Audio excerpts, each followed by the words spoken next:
जय हिंद दोस्तों। आज का हमारा क्लास है हिंदी व्याकरण। इसके पहले हमने हिंदी में दो टॉपिक कवर कर लिए हैं। वो है हमारा वर्णमाला और वर्तनी।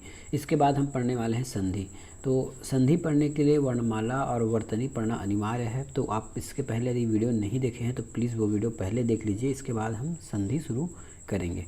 ठीक है, तो आज का हमारा क्लास है विराम चिन्ह। अब विराम चिन्ह का अर्थ क्या होता है? विराम का मतलब होता है विश्राम या ठहराव, है ना। आप कहीं जा रहे हैं, वहाँ रुकना, इसका मतलब विराम नहीं होता।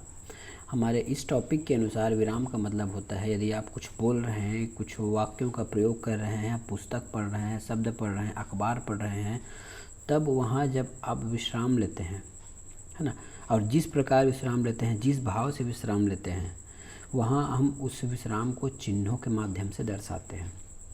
ठीक है, अब भाव के अनुसार देखिए, व्यक्ति अलग अलग चीज़ों को अलग अलग भाव से बोलता है। जैसे प्रश्नार्थक, जैसे यदि कोई प्रश्न पूछता है तो उसका प्रश्न पूछने का भाव अलग रहता है, तो वो तो सामने वाले को सुनने से पता चल जाता है कि वो भाव है। लेकिन आप लिखित में कैसे दर्शाओगे कि वो भाव है?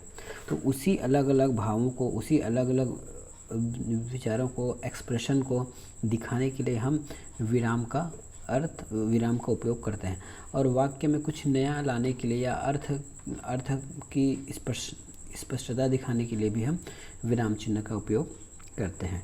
तो चलिए शुरू करते हैं। पहला ये है कि श्री कामता प्रसाद के अनुसार विराम चिन्ह 20 होते हैं।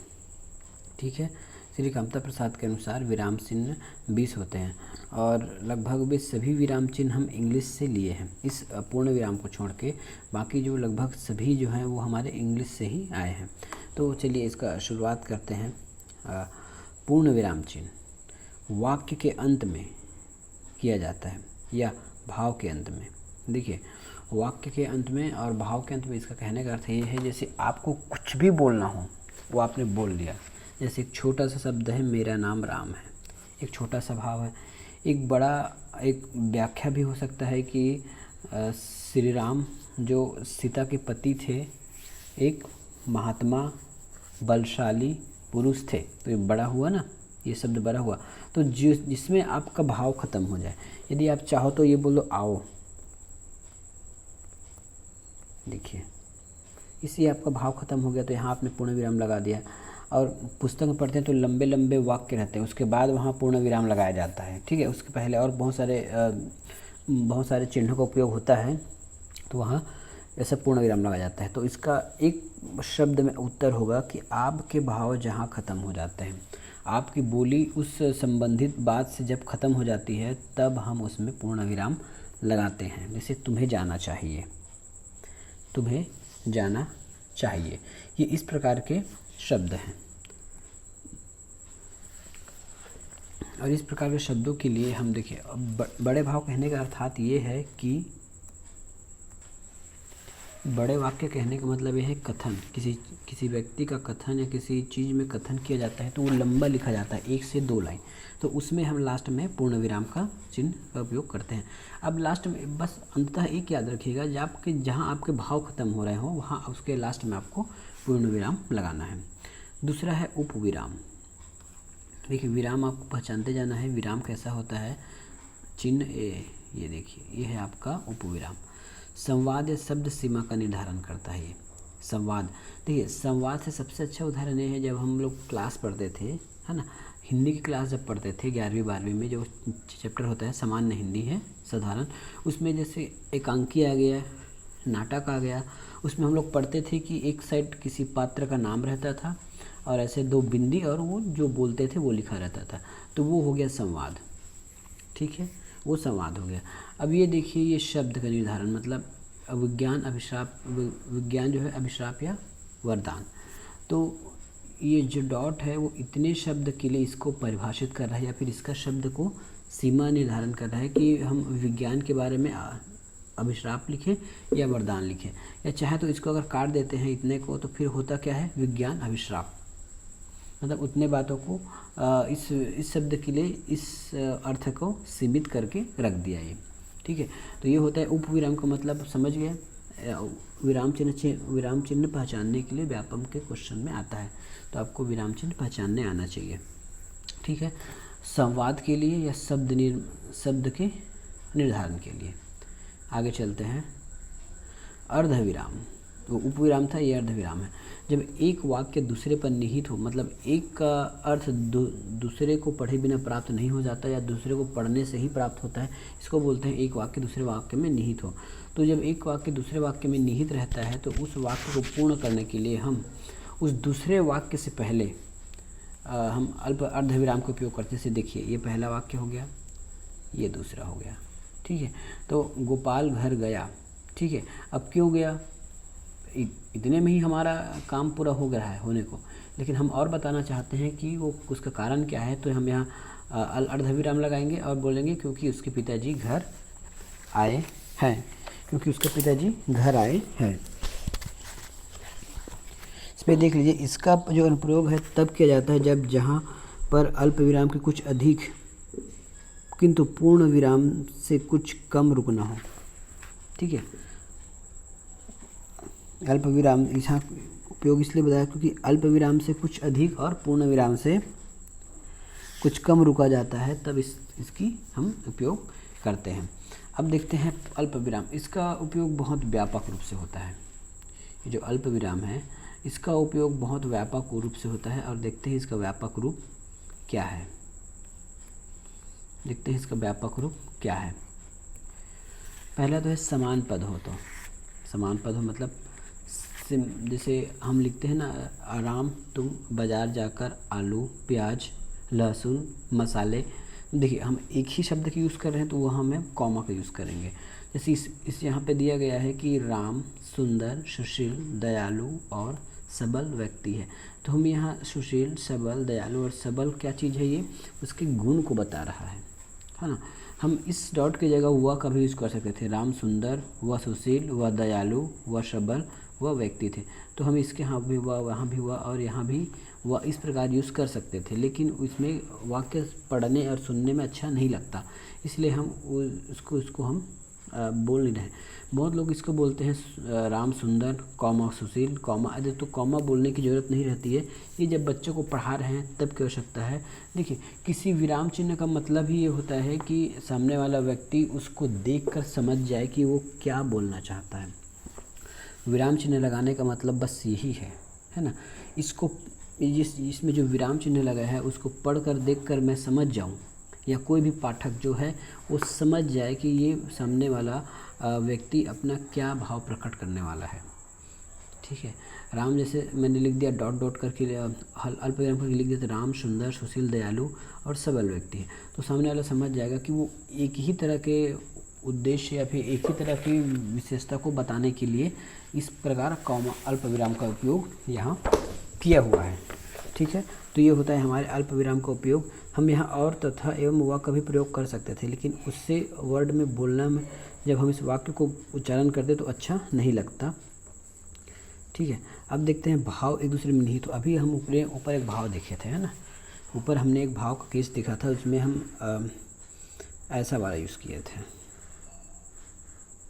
ठीक है, अर्धविराम। तो हम जहाँ अर्धविराम है वहाँ अल्प विराम यूज़ कर सकते हैं, लेकिन जहाँ अल्प विराम है वहाँ अर्धविराम नहीं यूज़ कर सकते, आप याद रखिएगा। जहाँ ये रहेगा तो हम ये तो यूज़ कर सकते हैं, जहाँ ये रहेगा तो हम अल्प विराम बोल सकते हैं, लेकिन जहाँ अल्प विराम रहेगा वहाँ अर्धविराम यूज़ नहीं कर सकते, ये सही होगा। ठीक है, तो देखिए, शीला बहुत खुश है, वह नानी के घर जाने वाली है। ठीक है, अब जैसे मैंने लिख दिया राम मेरा दोस्त है क्योंकि वह अच्छा है, ऐसा, तो मैंने यहाँ कॉमा का यूज़ कर दिया। पर मेरा ये भाव जो है कि दोस्त है उसका कारण मैं इधर बता रहा हूँ। या भी समझ सकते हैं कि इस पहले पंक्ति का या इस पहले वाक्य का ये दूसरा वाक्य इसका कारण या रीज़न हो सकता है, या उसको और अधिक तरीक़ा से समझाता है। ठीक है, ये उत्तर हो गया। आगे चलते हैं। संज्ञा सर्वनाम के बारे में सूचना देना होता है तब। संज्ञा सर्वनाम के बारे में सूचना देने के लिए, जैसे राम सीता के पति हैं एक विद्वान, राम सीता के पति एक विद्वान थे। ठीक है, मतलब ये है कि राम जो सीता के पति हैं, ऐसा भी लिख सकते हैं ना इसकी जगह, जैसे लिख सकते हैं राम जो सीता के पति हैं। ठीक है, सीता के पति हैं एक विद्वान थे, इस प्रकार। ठीक है, तो हमने जो के स्थान पर इस कॉमा का यूज़ किया, हमने इस जो के स्थान पर इस कॉमा का उपयोग किया। तो हम अल्प विराम का उपयोग यहाँ भी कर सकते हैं किसी को बात बताने के लिए। चौथा पॉइंट आते हैं, इसलिए, किंतु, परंतु, लेकिन, बल्कि के पहले आप अल्प विराम का भी उपयोग कर सकते हैं।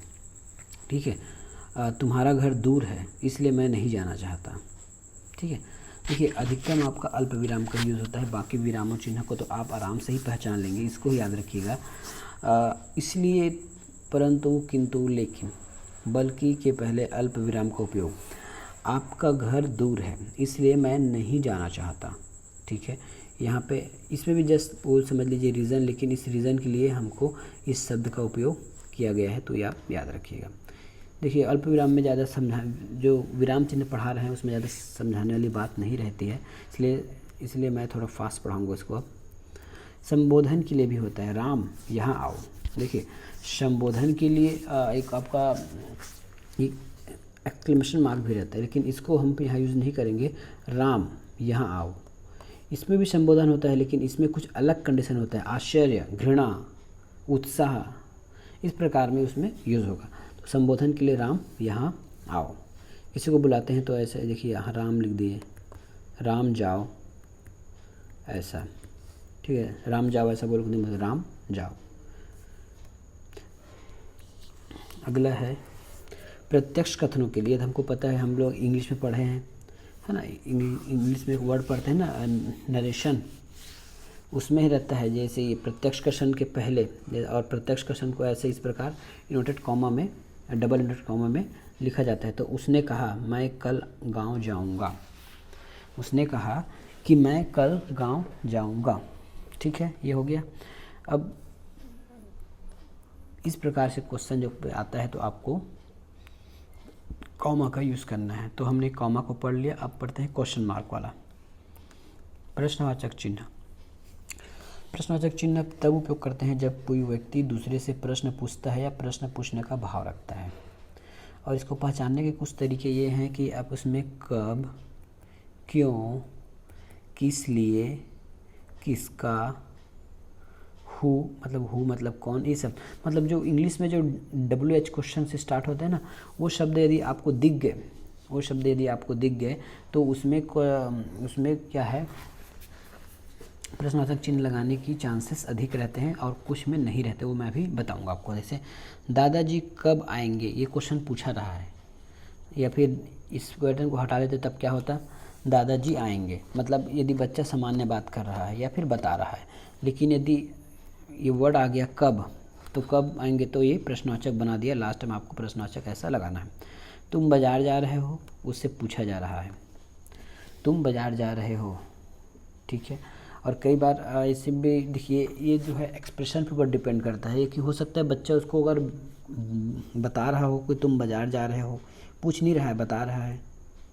ठीक है, लेकिन कई बार ऐसा होता है कि उसी को क्यों बताएगा बच्चा, इसलिए वहाँ पे जैसे मैं ही हूँ, अब मैं बाज़ार जा रहा हूँ तो मुझे कोई बच्चा क्यों बताएगा, जब उनको ही पता है, मुझे ही पता है मैं जा रहा हूँ, तो अधिकतर केस में आप प्रश्नवाचक ही लगाएंगे यदि ऐसा कन्फ्यूज़न होता है तो एग्ज़ाम के टाइम।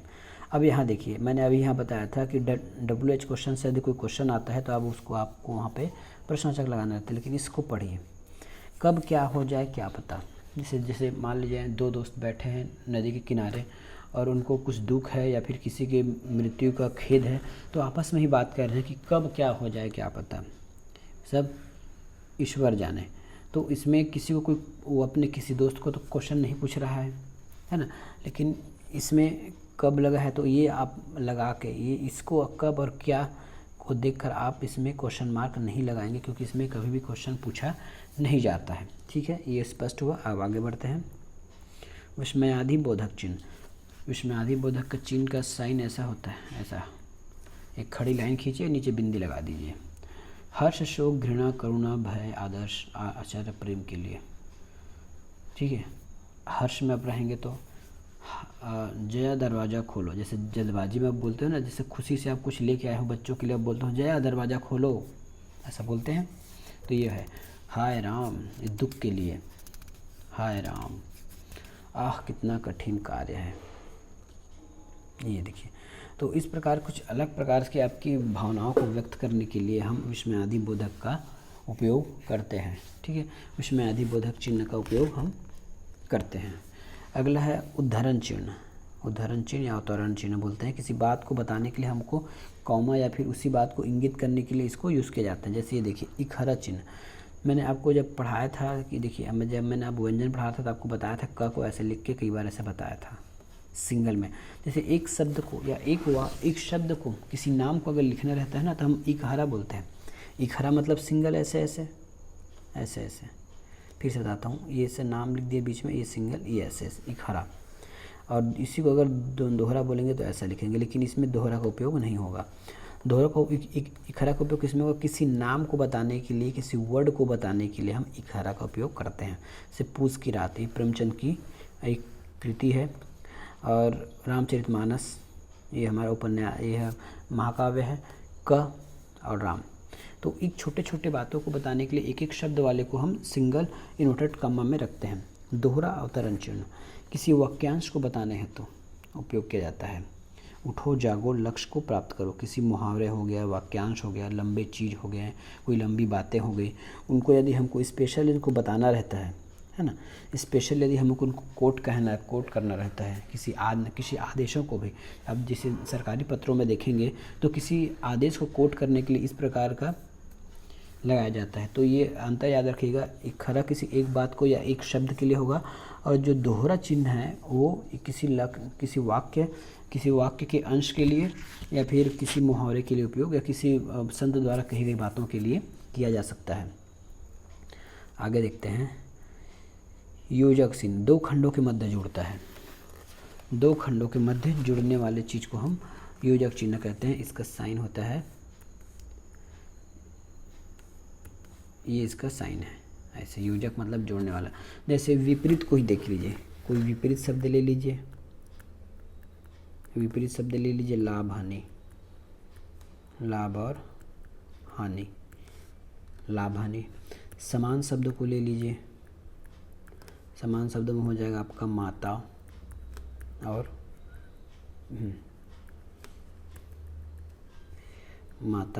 पिता, ये आपका समान शब्द हो गया। लाभ हानि समान शब्द हो गया। और जैसे मिलता जुलता शब्द होता है, जैसे रुपया पैसा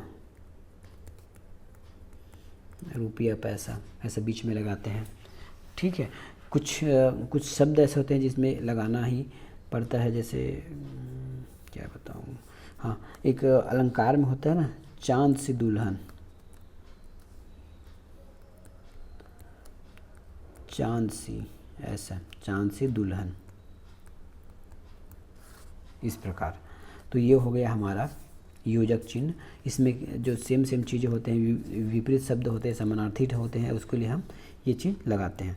दूसरा है हमारा निर्देशक चिन्ह। निर्देशक चिन्ह संवादों के लिए उपयोग किया जाता है। वहाँ हमने संवाद के लिए एक ऐसा चिन्ह भी देखा था, यहाँ संवाद के लिए एक निर्देशक चिन्ह भी होता है।